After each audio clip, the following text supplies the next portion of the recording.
pour ta présence, Esprit de Dieu. Prends le contrôle de chaque phrase. Et que les cœurs soient touchés, que les vies soient changées.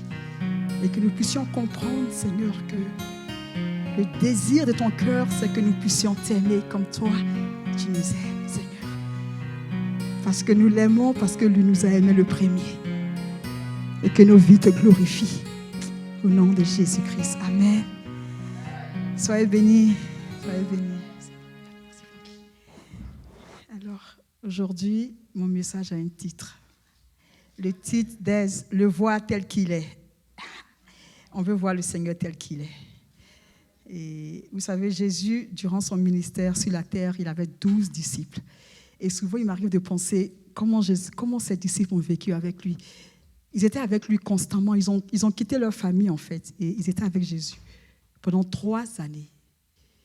Ils ont mangé avec Jésus, ils ont dormi avec lui, ils ont été invités aux fêtes avec lui, ils ont ri avec Jésus. Ça a duré 3 années.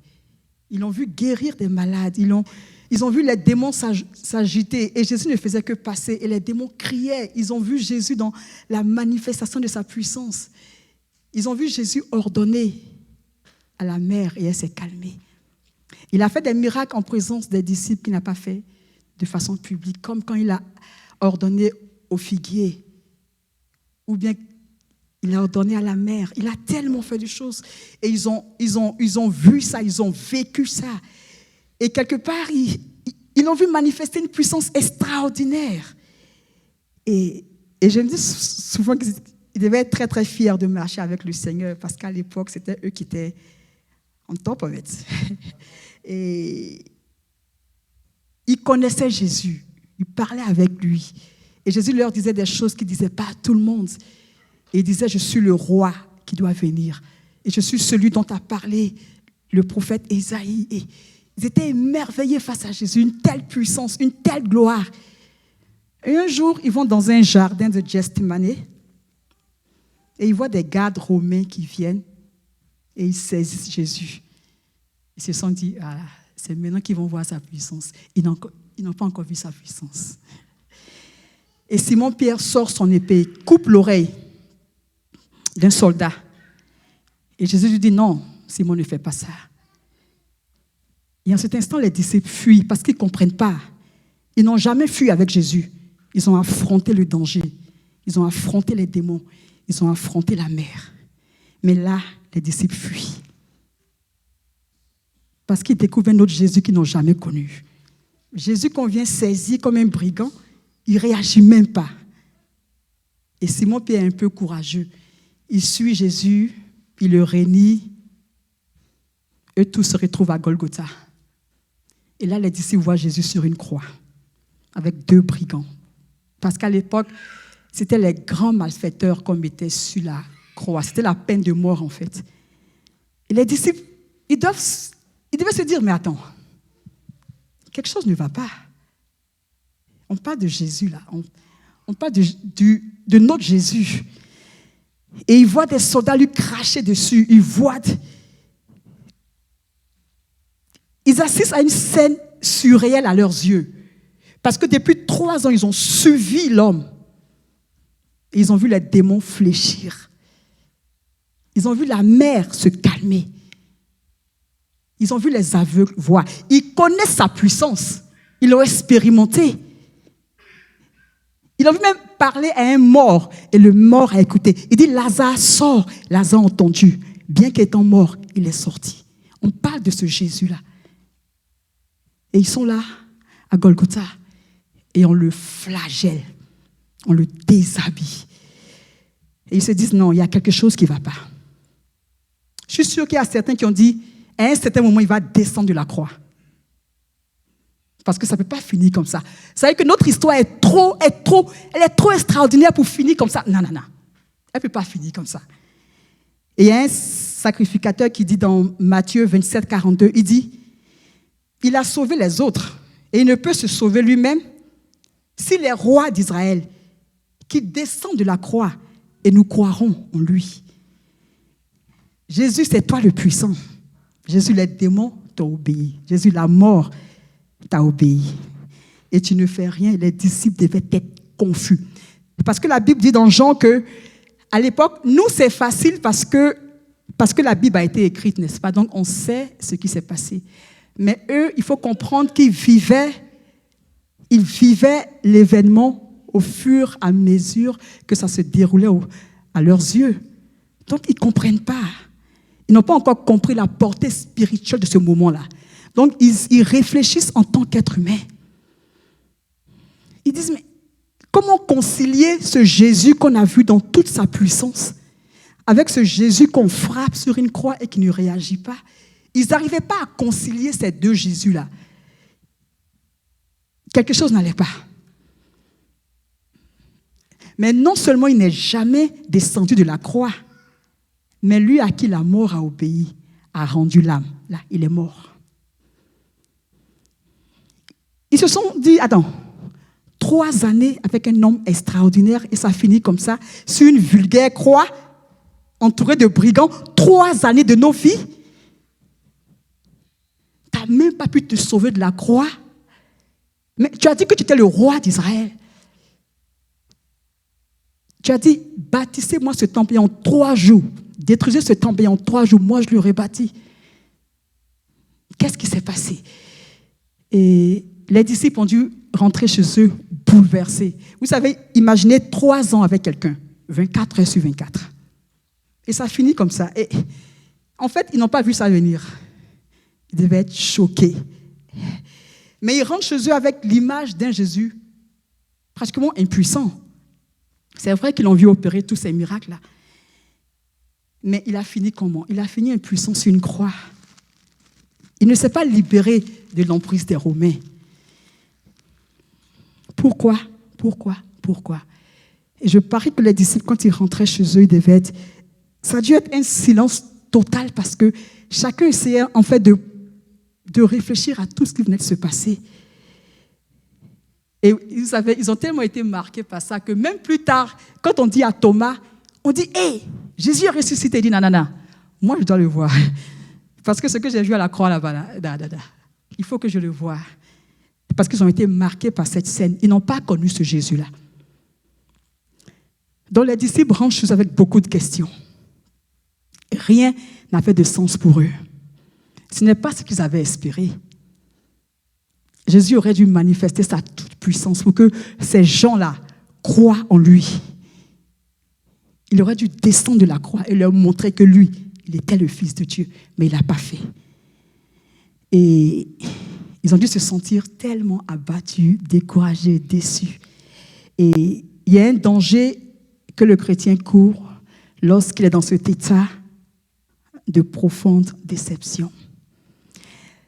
Le danger qu'il y a, frères et sœurs, c'est qu'il y a un Dieu, et je mets Dieu avec un petit d, qui naît de nos déceptions. Il y a un Dieu qui naît de nos attentes non comblées. Il y a un Dieu qui prend racine, qui prend naissance en nous par les expériences, au travers des expériences négatives qu'on a vécues. Il y a un Dieu qui n'a rien à voir avec le Dieu dont parle la Bible, qui prend naissance en nous. Il y a un Dieu qui naît selon l'image que nous nous faisons de lui. On se bâtit un Dieu selon nos circonstances. Un Dieu qui ne répond pas aux prières. Un Dieu qui tarde trop ou un Dieu sévère. Mais est-ce qu'il est aussi puissant que la Bible dit? Est-ce qu'il est aussi puissant qu'on nous le fait croire à l'Église? Il y a un Dieu qui naît des attentes non comblées. Pourquoi Dieu n'a pas fait ça? Pourquoi Dieu n'a pas agi de la sorte? Une image d'un autre Dieu naît de cette déception ou de ces attentes-là. Vous savez, ça, c'est comme, pour qu'on comprenne un peu plus, c'est comme une femme qui a été déçue, profondément déçue par un homme, n'est-ce pas? Elle était tellement marquée par un homme ou plusieurs hommes. Elle se dit, les hommes sont comme ça. Elle prend son expérience avec un homme et elle englobe tous les hommes. Dieu, je m'attendais à ça, il n'a pas fait ça. Mon attente n'a pas été comblée. Mais j'ai vu que telle personne, elle croyait et ça lui est arrivé. Et c'est comme ça qu'on se crée un autre Dieu. que le diable nous aide à nous créer un autre Dieu dans la tête. Et ce Dieu n'a rien à voir avec le Dieu dont parle la Bible. C'est comme ça, on se crée notre propre Dieu, on se crée notre image. Et c'est ainsi que naissent les idoles. Très loin de la réalité, mais on s'accroche à ces idoles-là. Vous savez, ma prière, il y a des mois, je disais au Seigneur, Père, donne-moi de te voir tel que tu es. Vous savez, souvent, en tant qu'humain, on vit des expériences qui déforment l'image de Dieu. On passe par des situations qui déforment l'image de Dieu.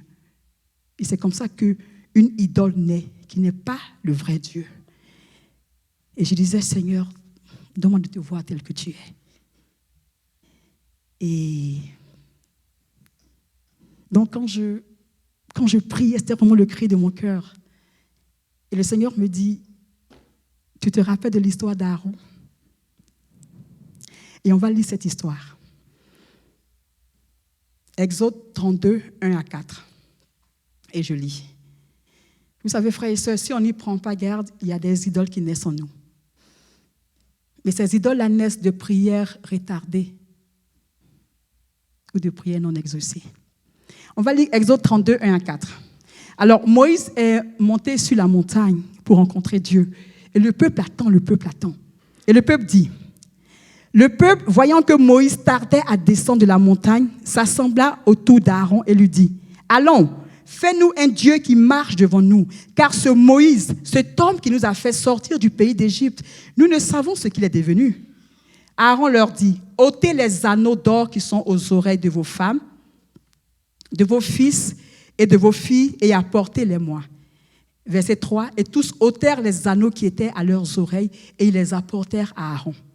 Verset 4, il les reçut de leurs mains, jeta l'or dans un moule, et fit un veau en fonte, et ils dirent, Israël, voici ton Dieu qui t'a fait sortir du pays d'Égypte.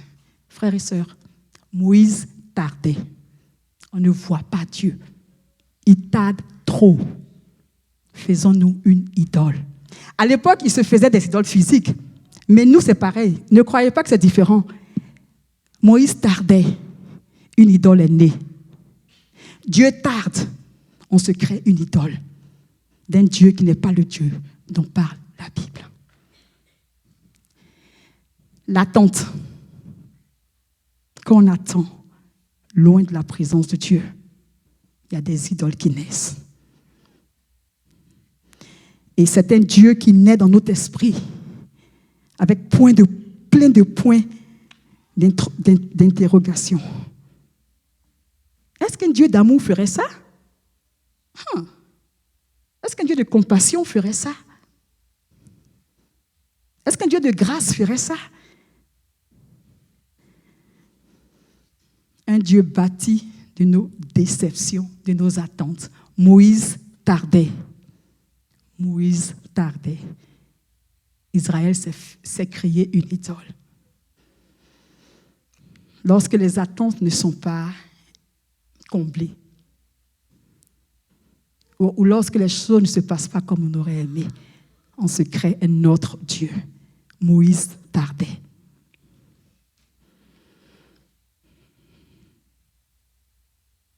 Ne nous créons pas un autre Dieu que le Dieu de la Bible. Vous savez, ce message, le Seigneur l'a partagé avec moi il y a un bout de temps. Aujourd'hui, je n'avais pas envie d'apporter la parole, sincèrement. Seigneur, je n'ai pas envie d'apporter la parole aujourd'hui. Et ce message, je l'ai reçu il y a quelque temps. Et c'était à une époque, j'avais beaucoup de questions pour le Père. J'étais comme, Seigneur, je ne te comprends pas, je te comprends pas. Et c'est là qu'il m'a donné ce message. Il m'a dit, voici ma fille, et ce qui va suivre, j'ai écrit ça quand le Père me parlait, ce petit paragraphe, et je vais vous le lire, et je l'ai écrit dans mon cahier, mais je l'ai transcrit ici. Et le Seigneur m'a dit, sais-tu comment naissent les idoles, ma fille? Et je dis, non, Seigneur. J'ai commencé à écrire. Il m'a dit, et je trouve vraiment, c'est vraiment bizarre que ouais. Mais il m'a dit ce jour-là, il m'a dit, Lazare est malade. Le Seigneur va guérir Lazare. La situation se détériore et Lazare meurt. Le Seigneur m'a dit, c'est là où tout se joue. Lazare est malade. Dieu va faire. Dieu va faire. Dieu va pas faire. Dieu n'a pas fait. La situation se dégrade. C'est là où les idoles naissent. Et le jour où le Seigneur m'a dit ça, j'ai compris. Je pense que c'est ce jour-là parce que je ne comprenais pas en fait. Et il m'a dit, ne te fais pas d'idole dans le cœur. Fais-moi confiance. Et Moïse tardait. Dieu ne répond pas. Il suffisait qu'il bouge le doigt et la chose aurait été différente. Et vous savez, le danger de ça, c'est que bien sûr, on vient toujours à l'église, mais il y a quelque chose en nous qui est un peu cassé par rapport au Seigneur. Il y a un feu qui s'est un peu éteint au fond de nous. On peut venir, on peut toujours danser, mais il y a quelque part en nous, il y a quelque chose qui s'est un peu éteint par rapport au Seigneur.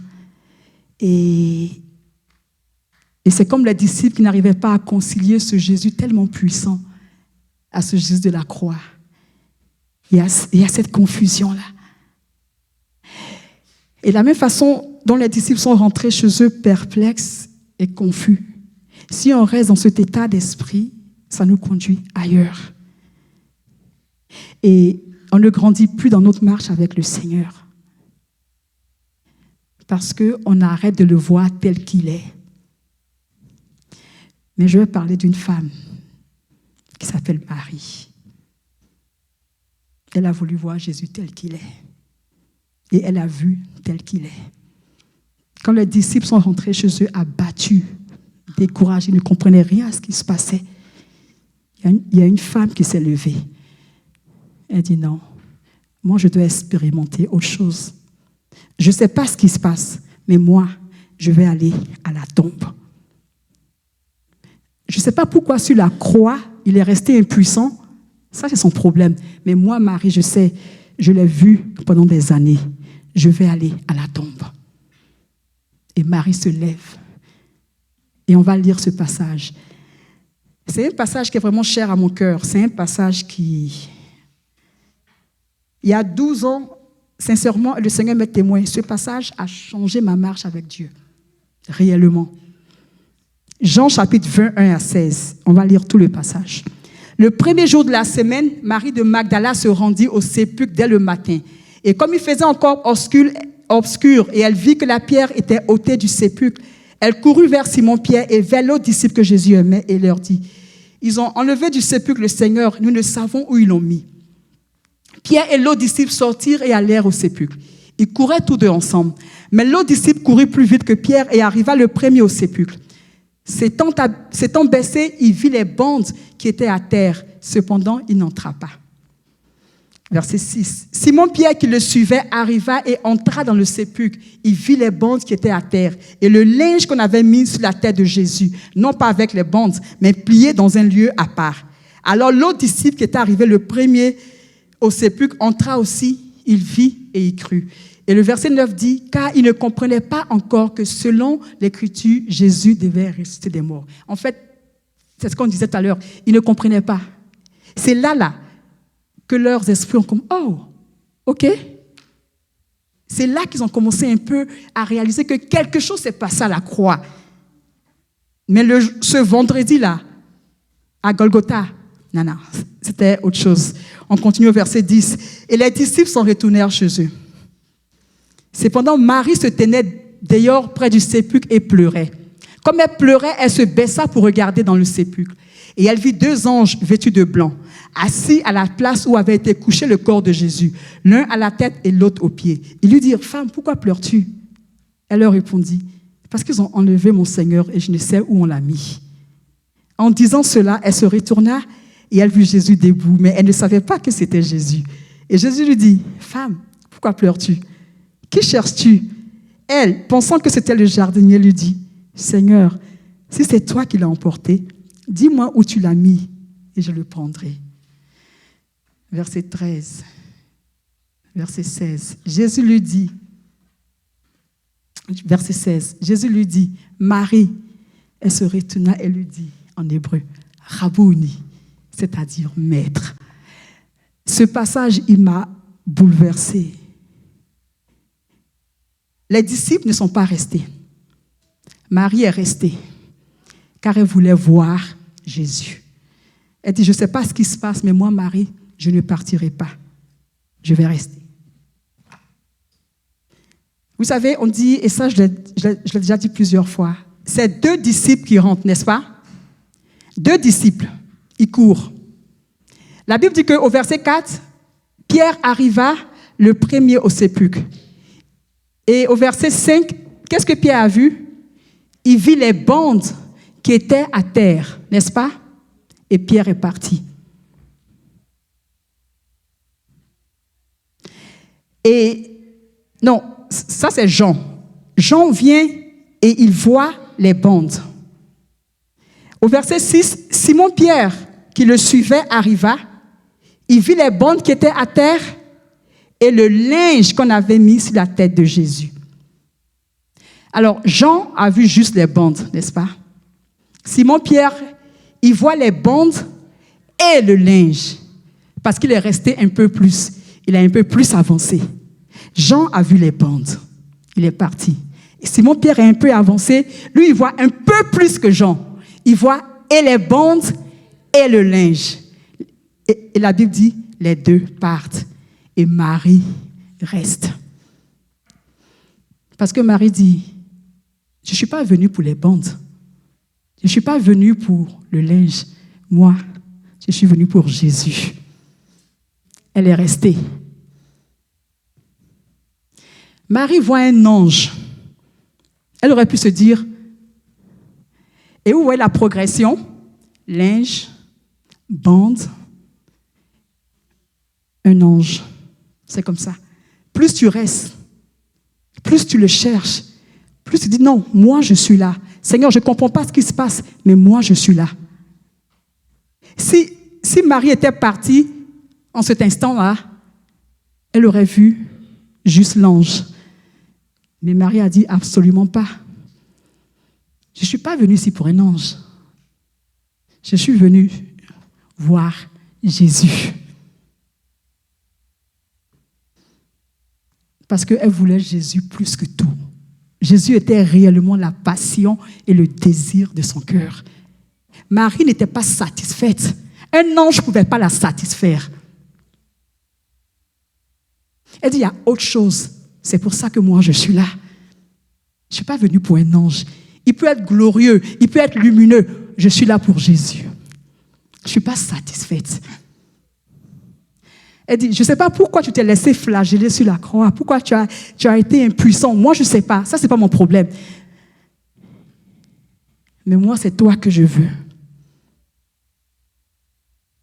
Je ne sais pas pourquoi il n'a rien fait face à la situation. Je ne sais pas pourquoi cette situation, tu aurais pu te libérer de cette croix-là et montrer ta puissance. Tu ne l'as pas fait. Moi, Marie, je suis là. Je veux te voir. C'est toi que je veux. Je veux te voir tel que tu es. Parce que c'est toi que mon cœur désire plus que tout. Vous savez, ce passage, il y a 12 ans, quand le Seigneur m'a parlé de ça, c'était un matin très tôt. Et c'est là où le concept de venir dans la présence de Dieu et de rester,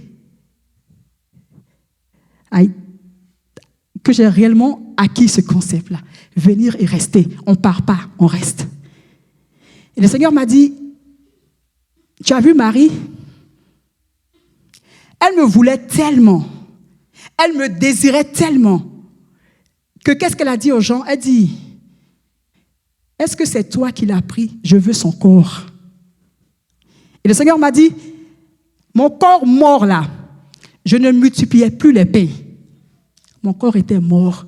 Je ne pouvais plus guérir de malades. Mon corps était là, sans aucune puissance, mon cadavre. Elle dit, c'est lui le désir de mon cœur. Je veux son corps. Ça s'appelle passion. Ça s'appelle aimer Dieu dans une dimension qui est hors du commun. Il a dit, elle ne voulait pas juste le Jésus que la foule suivait parce qu'il a multiplié les pains.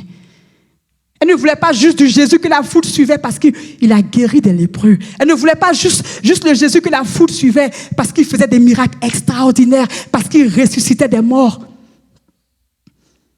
Elle dit, même s'il est mort, c'est lui-là que je veux. Parce que je l'aime. Parce que je l'aime. Je ne l'aime pas pour les miracles. Et il m'a dit, ma fille, Marie a appris à m'aimer pour moi-même. C'est une dimension de relation avec le Père qui n'a rien à voir, frères et sœurs. Ne le suivons pas parce qu'il multiplie le pain. Ne le suivons pas parce qu'on croit que ce travail-là, on va l'avoir. On le suit parce qu'il nous a aimés le premier. On le veut parce que c'est lui le désir de nos cœurs. On ne le suit pas parce que c'est relié à un miracle. Si on suit le Seigneur avec ce mindset, on va se perdre sur le chemin. Suivons le chemin, suivons le Seigneur parce que nous l'aimons. Marie dit, même si son corps est étendu, je sais que mort là, il ne peut plus rien faire, mais c'est lui que je veux. C'est à cette dimension que le Père veut que nous allions. Parce que ma relation avec lui n'est pas basée sur les miracles. Il nous appelle son épouse. De toutes les relations, Christ nous appelle son épouse. Quel époux qui serait satisfait de voir que sa femme, elle l'aime parce qu'il lui a acheté des robes.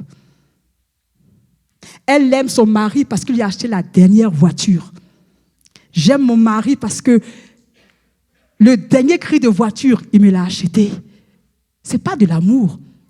Pourquoi est-ce qu'on ferait ça à Jésus? Est-ce que tu peux faire ça à ton époux? Ce n'est pas de l'amour. Si tu aimes ton mari ou ton épouse parce que tu espères que comme ça, ce n'est pas de l'amour. Revois tes motifs. Revois tes motifs. Christ nous appelle son épouse. Il dit, l'Église est mon épouse. Il n'y a pas d'épouse qui aime l'époux pour tout ce qu'il fait pour elle. Ce n'est pas de l'amour. Ce n'est pas de l'amour. Nous l'aimons parce qu'il nous a aimés le premier. Nous l'aimons parce qu'il nous a aimés le premier. C'est tout. Il n'y a pas une autre raison. Si tu crois qu'il a donné ta vie pour toi, qu'est-ce qu'il peut te donner d'autre qui soit plus profond, plus grand que sa vie qu'il a donnée? Un travail? Je ne pense pas que le travail soit plus important qu'une vie. Je ne pense pas. Un mari? Je ne crois pas. Ou on ne croit pas qu'il a réellement donné sa vie, ou il y a un problème quelque part. Nous l'aimons parce qu'il nous a aimés le premier.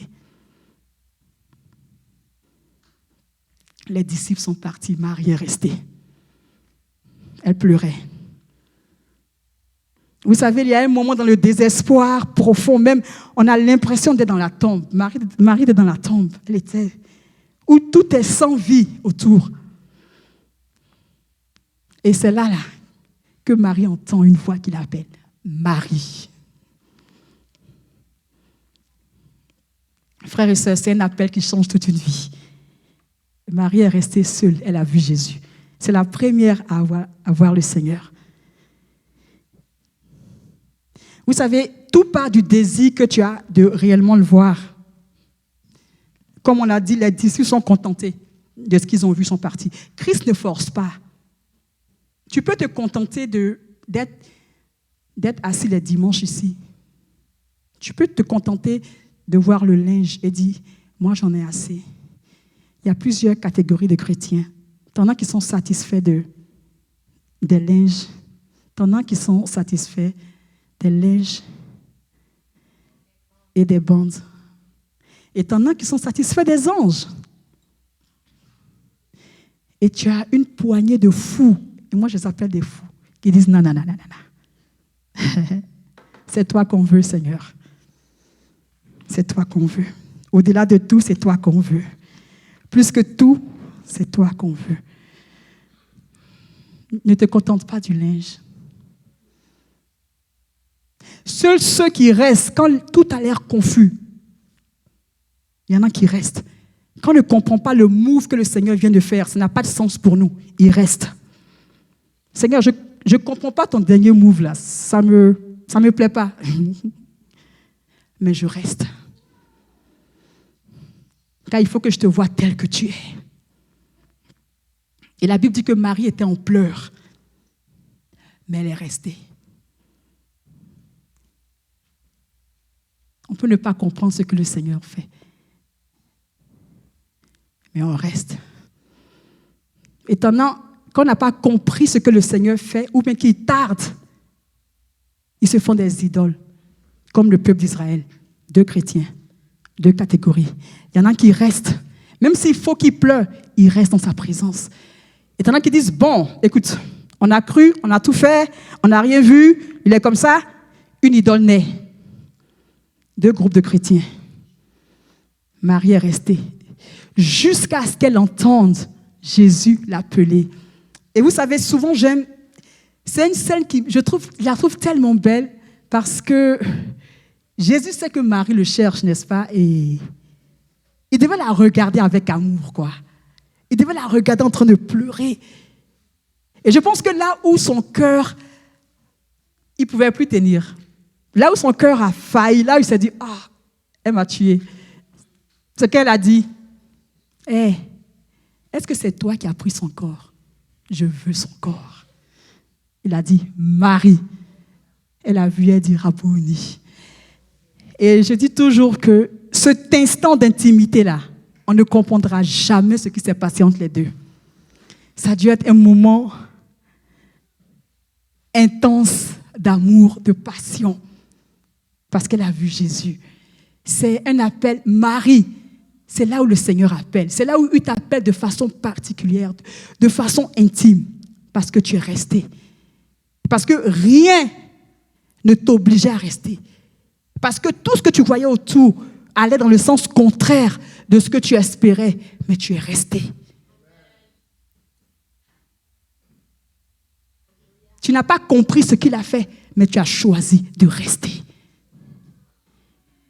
Et parce que tu es resté, il va t'appeler un jour. Il va dire, Marie, ta vie ne sera plus jamais la même. Reste. Il va dire, Clarisse. C'est l'appel à l'intimité. Dieu parle toujours dans la tempête. Mais pour l'entendre, il faut rester. Si tu pars dans la tempête, tu ne vas jamais l'entendre t'appeler. On va lire Job 40, 6 à 7. Le verset 6 dit,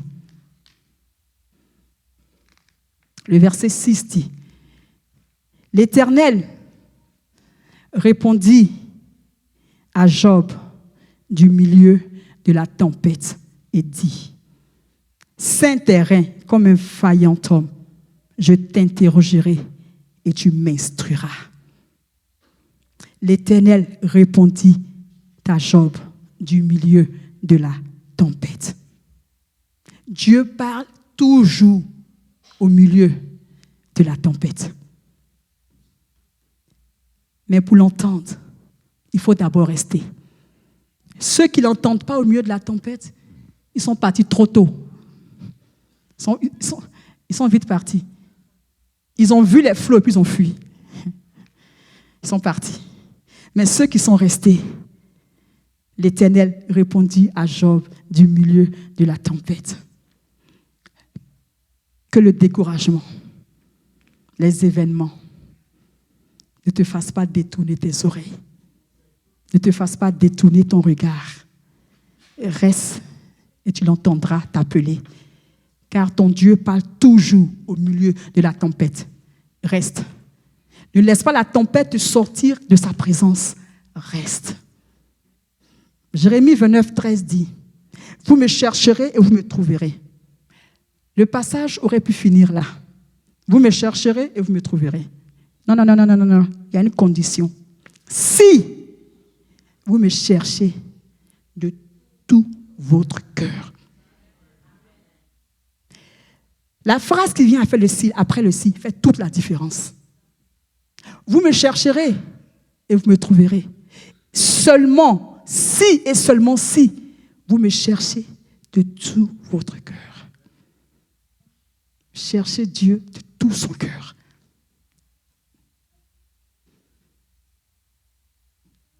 Le chercher de tout notre cœur veut dire avec du plus profond de nos entrailles. C'est le genre de recherche qui nous coûte tout. C'est le genre de recherche qui nous coûte tout. C'est le genre de recherche où le Père te dit, parce que tu me veux, je te ferai passer par des endroits toi tu ne comprendras même pas. Tu ne comprendras même pas ce que je suis en train de faire. Je te ferai passer par un chemin que tu ne comprends pas. Et on va lire un passage. J'ai bientôt fini. On va lire Psaume 44. OK. Alors, un jour, je suis à la maison. Sincèrement, je ne comprends pas ce que Dieu fait. Donc, j'ai dit, attends, Seigneur, tu as un problème avec moi? Parce que jusqu'à preuve de contraire, moi, je n'ai pas de souci avec toi. Hein. Et je commence à me dire, je dis, attends, peut-être que... J'ai dit, mais Seigneur, je connais ma vie. Je sais que je ne suis pas dans le péché.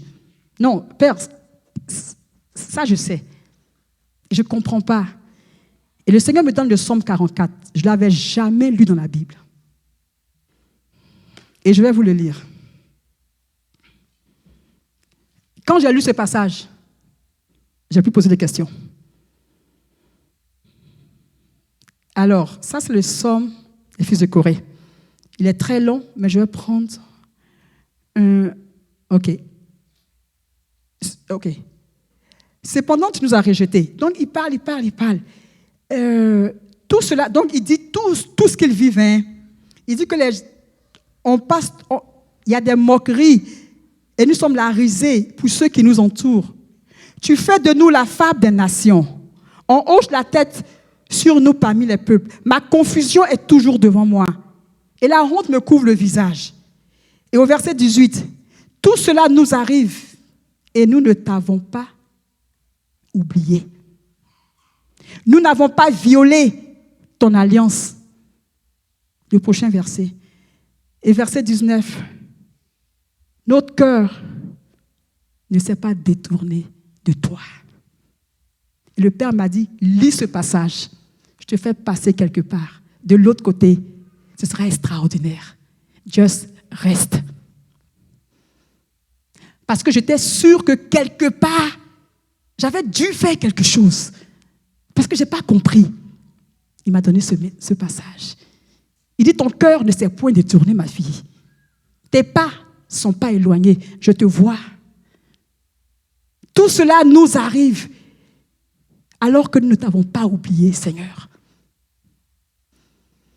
Et c'est pour ça que je dis que tu restes là quand même. Tu dis, Père, je ne comprends pas, mais je reste. Vous me chercherez et vous me trouverez.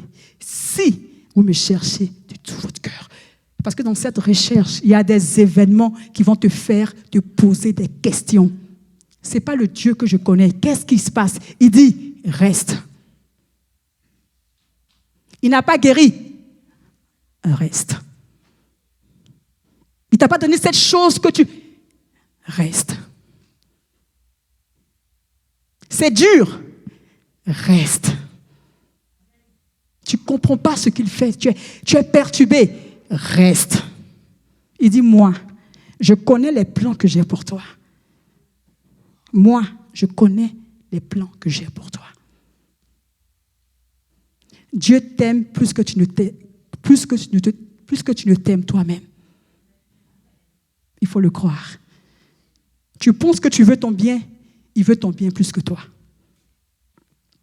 Tu penses que tu veux être prospère, il veut que tu sois prospère plus que toi. Reste. Tu me trouveras si tu me cherches de tout ton cœur. Le chemin large est empreint par beaucoup de chrétiens, frères et sœurs. Tout le monde prend ce chemin large. Il y a une tranche comme ça qui passe par le chemin resserré. Ce chemin-là, tout est serré. Tout est serré. te forces à rentrer, puis les épaules ne passent pas. Et tu dis, moi, je vais passer. Et tu restes. Et tu restes. Dans ce processus, il te dépouille de toute autre raison de le chercher. C'est extraordinaire. Les voies de Dieu ne sont vraiment pas nos voies. Dans ce processus-là, il te dépouille. Peut-être que si je reste, il va me donner tant. Et il ne donne pas. Et puis il regarde, et puis tu es là. Ah, mais peut-être que si je reste, et il ne fait pas, mais tu es là. Et à ce moment, il te dépouille de tout. Et la seule raison pour laquelle tu restes, c'est parce que tu veux le voir, lui et lui seul. Il veut être sûr que la seule raison pour laquelle tu es là, il est ta raison de le chercher. Il veut être sûr que la raison pour laquelle tu le désires, c'est lui et rien que lui seul. Il veut être sûr que tu n'es pas venu pour le mari que tu désires tant. Que tu ne viens pas pour l'enfant que tu veux tant. Que tu ne viens pas pour le travail, pour les papiers que tu veux tant. Il veut être sûr d'abord que vous êtes sur la même page. Et que Seigneur, je viens parce que je t'aime. Je viens parce que tu m'as aimé le premier. Il veut nous conduire à cette dimension où on puisse dire comme Marie, même si son corps, même s'il ne fait plus rien, je suis venu pour lui. C'est la dimension dans laquelle il nous conduit. Même si tu ne fais pas ça pour moi, je suis là. On a l'impression que nos rêves sont brisés dans cette recherche-là. Mais tes rêves ne sont pas brisés. Parce que les rêves qu'il va faire naître après, ils seront des rêves extraordinaires. Mais il veut être sûr que lorsque tu auras ces rêves-là, que ton cœur soit toujours attaché à lui. Seigneur, je veux te voir tel que tu es. Le Père nous dit aujourd'hui, mes enfants, je veux que vous me contempliez tel que je suis. Là, on contemple son amour, on contemple sa passion. Il y a une révélation de l'amour de Dieu pour nous qu'on n'obtient que lorsqu'on reste. S'il y a une chose que le diable combat de tout son être entier, c'est qu'on réalise que Dieu nous aime. Et pourquoi il combat cela? Parce que c'est le premier commandement. Et le diable combat avec un acharnement extraordinaire ce premier commandement. Il ne veut pas qu'on entre dans cette dimension de la réalisation de l'amour de Dieu pour nous. Parce que quand on reste et qu'on le contemple, on peut dire comme Jean, et nous avons vu l'amour que Dieu a pour nous et nous y avons cru. Dieu est amour. C'est quand on reste qu'on peut le dire. Je ne sais pas pourquoi, Seigneur, tu es silencieux. Mais Seigneur, je vais rester. Une fois que tu es resté, que tu l'as entendu t'appeler, tu n'es plus jamais ébranlé. Parce que la situation peut te sembler dure comment. Tu sais que tu l'as vu tel qu'il est. Tu sais que tu l'as vu dans sa fidélité. Tu sais que tu l'as contemplé dans son amour. Je suis resté, Seigneur. Et tu pourras dire, je suis resté et j'ai appris à le connaître. Et j'ai appris à lui faire confiance. Restons comme Marie, parce que c'est là qu'on reste. Quand on reste, on peut dire, mon oreille avait entendu parler de toi à l'église. J'ai entendu tellement de choses te concernant. Mais Père, je suis resté et mes yeux t'ont vu. Et mes yeux t'ont vu tel que tu es. Seuls ceux qui restent peuvent dire cette phrase-là. Je veux que tu comprennes une chose. Tout ce que Dieu fait est pour te faire comprendre à quel point il t'aime. Et tout ce que l'ennemi fait est de te faire douter de l'amour de Dieu pour toi. Voici le combat. Reste, ne pars pas. Reste comme Marie et tu vas le contempler tel qu'il est. Nous devons rester. Nous devons rester. La Bible dit que tout en lui est douceur. Vous savez, si on reste, tout en lui est douceur, tout en lui est tendresse. Et c'est dans la douceur que tous nos fardeaux tombent. On va chanter, on va lire un passage. Il y a 2 hommes de la Bible très, très puissants. Il a fallu qu'il contemple Jésus dans sa bonté. Et ça, c'est la conclusion du message. Et ces deux hommes, c'est Moïse et puis Élie. On va lire Exode 33, 18 à 19. Exode 33, 18 à 19. Et ça, c'est Moïse. Moïse, après le passage de la mer Rouge, après tous les miracles que le Seigneur a fait, Moïse dit à Dieu, fais-moi voir ta gloire. Et on va voir la réponse de Dieu au verset 19. Qu'est-ce que le Seigneur dit à Moïse? Il dit, je ferai passer devant toi toute ma bonté et je proclamerai devant toi le nom de l'Éternel. Dieu dit à Moïse, je ferai passer devant toi toute ma bonté, toute ma douceur, toute ma tendresse. Après tous les miracles que Moïse a vus, Dieu dit, Moïse, fais-moi voir ta gloire. Il dit, Moïse, je ferai passer devant toi toute ma tendresse et mon amour. Quand on reste, on contemple l'amour de Dieu.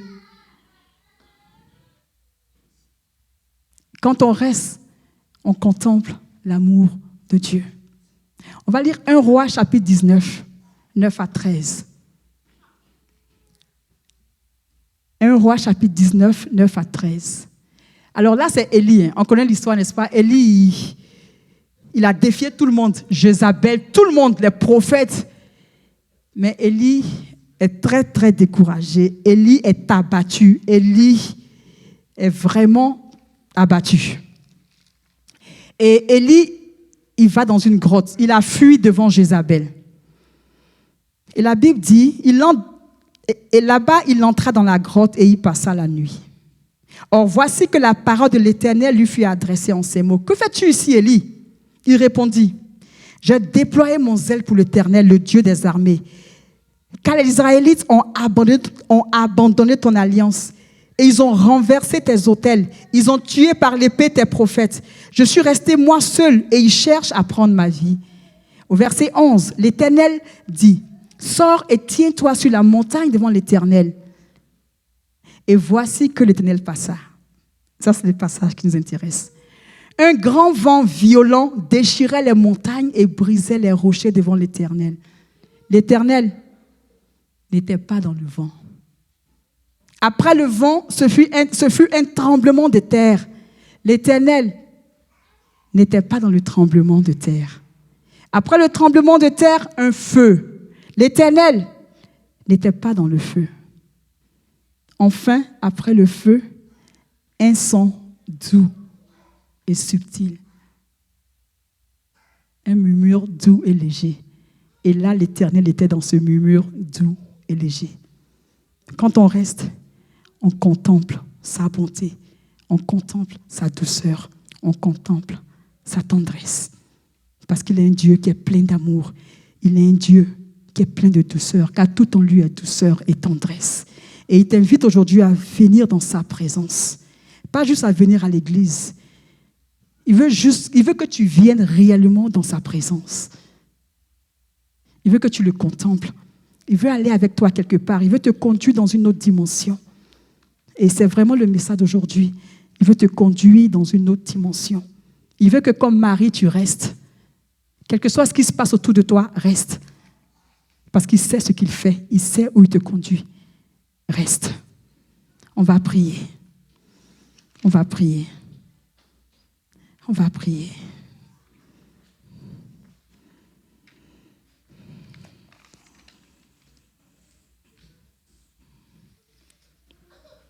On va prier. On va prier et on va dire au Seigneur, tu vas dire au Seigneur, d'abord le premier sujet.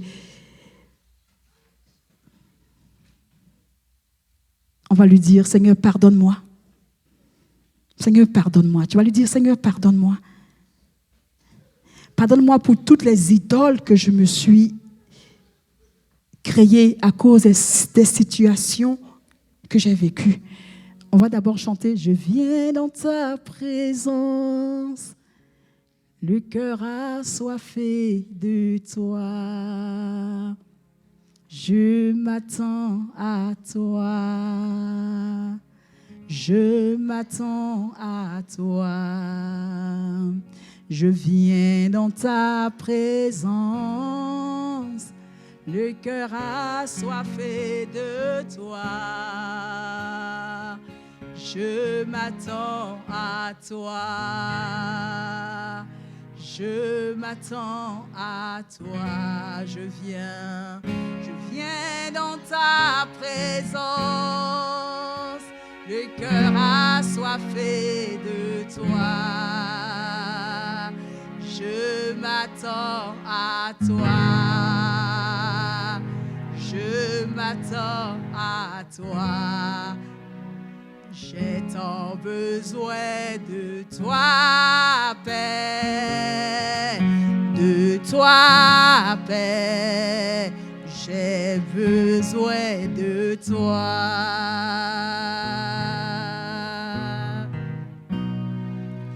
J'ai tant besoin de toi, Père. De toi, Père. J'ai besoin de toi.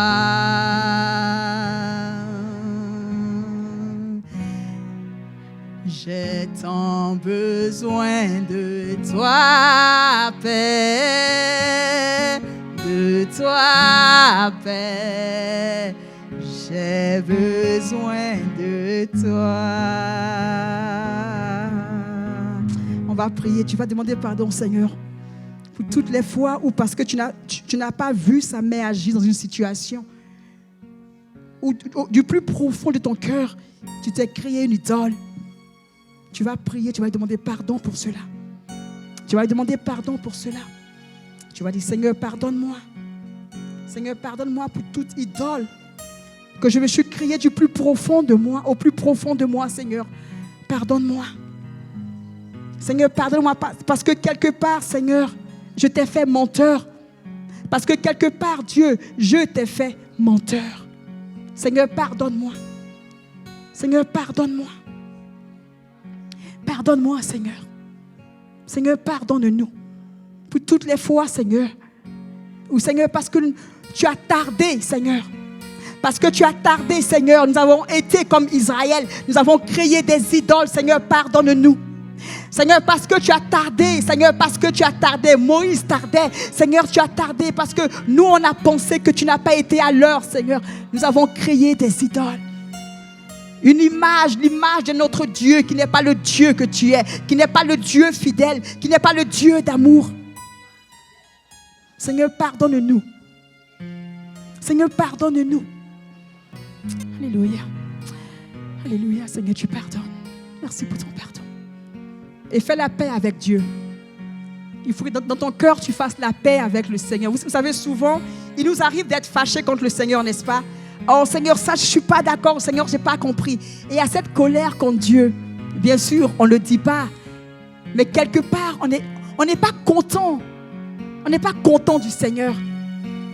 Et le Père veut que tu fasses la paix avec lui aujourd'hui. Fais la paix avec Dieu. Et fais-lui confiance. Fais la paix avec ton papa et fais-lui confiance. Fais la paix avec le Père et fais-lui confiance. Alléluia. Seigneur, merci parce que tu pardonnes nos offenses. Toute idole, Seigneur, dans nos cœurs. Seigneur, pardonne-nous, Père. Pardonne-nous, Seigneur. Alléluia. Et le prochain sujet, on va prier pour, vous savez, la peur, le découragement à répétition crée en nous des forteresses. Vous savez, ça crée des forteresses. Le découragement au fil du temps crée des forteresses. Et l'ennemi crée ces forteresses-là, pourquoi? Parce que ces forteresses nous empêchent de voir Dieu tel qu'il est. Il faut qu'on renverse ces forteresses-là. On va lire un passage. Nous renversons les raisonnements et toute hauteur qui s'élève contre la connaissance de Dieu. Le seul but de ces forteresses-là, c'est quoi? C'est de s'élever contre la connaissance de Dieu en nous. C'est tout. Et le verset avant dit, car les âmes avec lesquelles nous combattons ne sont pas charnelles, mais elles sont puissantes devant Dieu pour renverser des forteresses. Il y a des forteresses que le découragement crée en nous. Au fil du temps, on va renverser ces forteresses-là parce qu'elles nous empêchent de voir Dieu tel qu'il est. Nous renversons les raisonnements et toute hauteur qui s'élève contre la connaissance de Dieu. C'est des forteresses qui sont là et qui ont un seul but, t'empêcher d'entrer dans la connaissance de Dieu. Nous empêcher d'entrer dans la connaissance de Dieu. Tu vas prier pour toi-même. Tu vas dire, je renverse ces forteresses de peur, de doute, de crainte qui se sont installées en moi au fil des années. Je les renverse au nom de Jésus-Christ. Tu vas prier pour toi-même. Alléluia. Seigneur, nous renversons les forteresses. Seigneur, toute forteresse qui s'est bâtie, qui a été montée, pièce après pièce, muraille après muraille dans nos cœurs, dans mon cœur, dans le cœur de mes frères et de mes sœurs, nous renversons ces forteresses.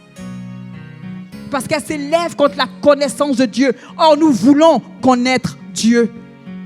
Nous voulons le voir tel qu'il est. Nous voulons le contempler tel qu'il est. Et le but de ces forteresses est de nous empêcher de le voir tel qu'il est. Et nous renversons ces forteresses au nom de Jésus-Christ. Forteresse d'incrédulité, forteresse de peur, forteresse de doute. Nous renversons ces forteresses. Ces forteresses qui s'élèvent contre la connaissance de Dieu, nous les renversons au nom de Jésus-Christ. Elles nous font voir Dieu autrement. Mais nous renversons ces forteresses. Et aujourd'hui, nous contemplons le roi tel qu'il est. Un roi plein de douceur, un roi plein d'amour, un roi plein de compassion, un Dieu plein de grâce, un Dieu plein de miséricorde, un Dieu puissant, un Dieu glorieux. Nous le contemplons tel qu'il est. Nous le contemplons tel qu'il est. Et le dernier sujet, on va prier. Vous savez, avant qu'Élie ne fasse tomber le feu du ciel, qu'est-ce que la Bible dit qu'il a fait? Il a rebâti l'autel, il a brisé les idoles. Il a brisé les idoles. On a brisé les idoles, on a renversé les forteresses, détruit les idoles.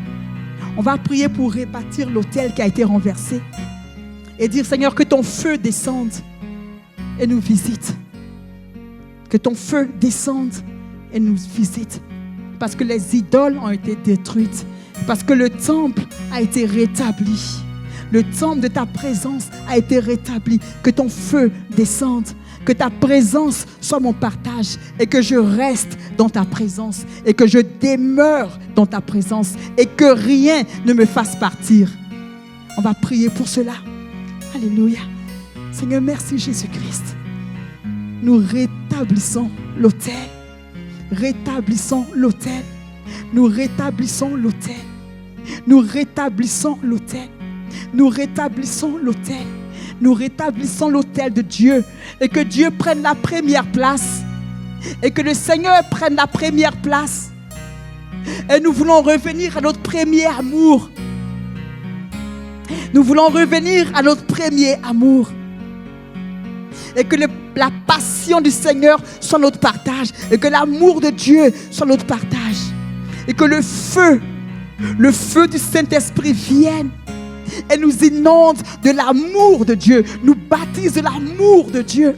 Que nous soyons inondés de l'amour de Dieu. Et que nous puissions rester. Et que même si nous ne comprenons pas, Seigneur, nous restons. Même s'il nous arrive de ne pas être d'accord avec ce que tu as fait ou ce que tu es en train de faire, donne-nous de rester. Donne-nous de rester. Donne-nous de rester, Seigneur. Donne-nous de rester. Nous ne voulons pas être des chrétiens qui te couronnons roi lundi et le mardi qui te détrônons de ton trône. Nous voulons proclamer que tu es roi en toute situation, en toute circonstance.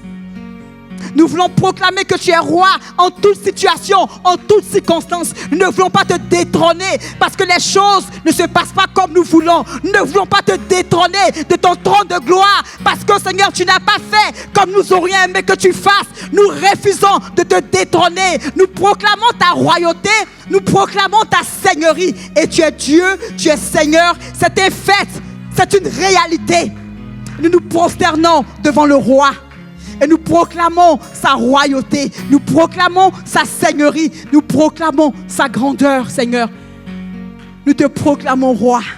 Nous te proclamons Seigneur. Et comme Marie, Saint-Esprit, nous voulons rester. Afin, Seigneur, de te contempler tel que tu es, Seigneur. Tel que tu es. Dans ta douceur, dans ton amour, dans ta tendresse. Et que la gloire, et que la puissance, et que l'honneur te reviennent. Parce que roi, tu étais, roi, tu es, et roi, tu seras.